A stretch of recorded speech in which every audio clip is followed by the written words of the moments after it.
Hello guys, good morning. मस्तपैकी सकाळची सुरुवात झालेली आहे आणि आज मी पिंक कलरचा टी शर्ट घातलेला आहे. सो हे माझं नसून माझ्या मम्मीचं आहे. खूप पहिल्याचं आहे म्हणून मला ते होतं आहे, नाही तर नुसतं झालं.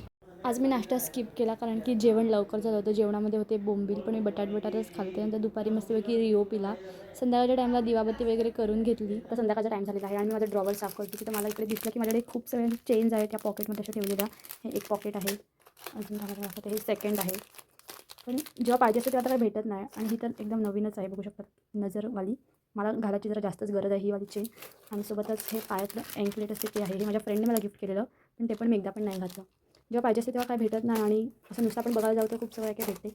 आता हे सगळं मी ठेवून देते, मग मम्मी ओरडेल. सगळं परत काढलं तर छोटीशी ट्रॉली आहे त्याच्यामध्येच मी ठेवलं आहे. ड्रॉवर वगैरे साफ करून मी गेले होते आस्थाकडे, कारण की तिला मेहंदी काढायची होती. तिच्या रिलेटिव्समध्ये कोणाची तरी लग्न होतं. मी इतकी भारी तर काही मेहंदी काढत नाही, मी सिम्पल अशीच मेहंदी काढते. तर गाईज, रोज सकाळी मी बोलते की हॅलो गाईज, आपली सकाळची सुरुवात झालेली आहे. तर बघू आपल्या पुढे आजचा दिवस कसं जातो. पण मी आता बोलत आहे बाय गाईज, गुड नाईट.